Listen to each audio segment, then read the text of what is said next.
In this video, I'm going to be talking about personal statements for medicine. This is a very important part of your application process, and I know how hard it is to sit down and figure out how to sell yourself. And I remember spending hours sitting in front of my computer, just completely blank, like I don't know what to say. So in this video, hopefully I'm going to help you guys. I have written the personal statement twice now. The first time was really bad, and when I compared my old personal statement to my successful personal statement, I realized there's loads of things that you really should include and things that you really shouldn't include in your personal statement.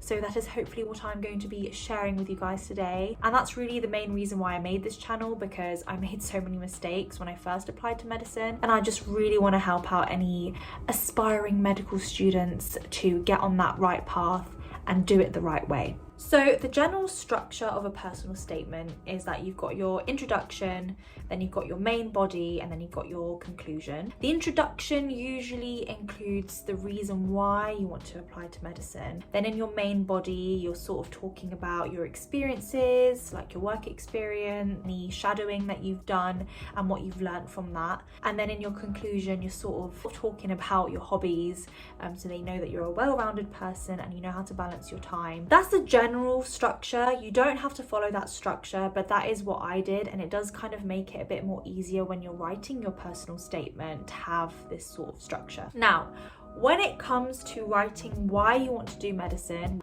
really sit down and reflect on why you want to do medicine, because you got to be as honest and as real as possible and really reflect on why you want to do this degree. It's not an easy degree. You're going to have to sacrifice a lot of your social life, which is really difficult when you're young. I've done 2 degrees now, and when I compare biomedical sciences to medicine, it's a whole new world. You've got your preclinical years, you've got your clinical years, you've got crazy exams, you've got so much information that you need to learn, and on top of that, you have to go in every single day. So you really got to think about it. When you're talking about why you want to do medicine, I really recommend just sitting down with yourself, do a bit of reflection and really think, why do I want to do this career?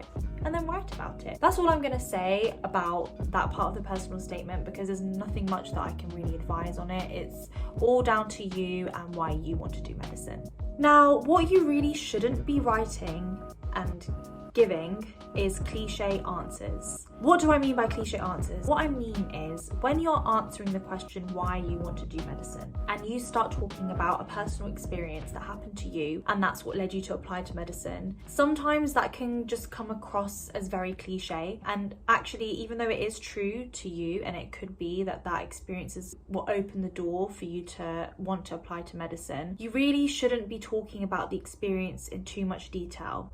Now, I had a personal experience which drove me to apply to medicine, but I really learned to not talk about it too much and not waffle too much about the events that happened and all the science behind the health condition that you experienced. I wouldn't go into too much detail about that. What I do recommend you guys talking about is what you've learnt from it. For example, for me, when I went through a personal experience, I didn't write about what exactly they had or what exactly happened or the events that happened. I actually talked about when that event happened, it made me realise that medicine is actually very limited. It can't save everybody's lives, and the reality of it isn't all saving lives and rescuing everybody.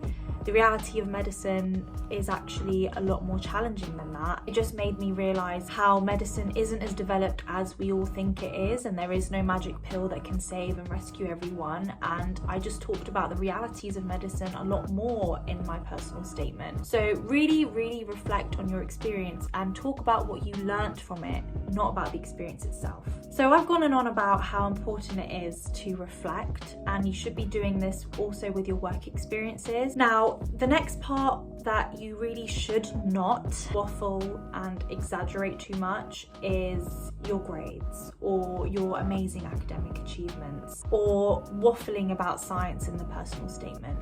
I've read personal statements from students who go on and on about how they know about how the heart works or how the circulatory system works. They don't want to know whether you know science, because if you already know medicine, then why on earth are you applying to it? you really need to show that you're quite ignorant about medicine, but you're also really willing to learn. So showing that you don't know much about it is actually a good thing, but as long as you're balancing that out with saying that you want to learn. Now, I've briefly mentioned this, but another do not mention in your personal statement is do not over glamorize medicine, because it makes you seem like you don't actually understand what the career entails.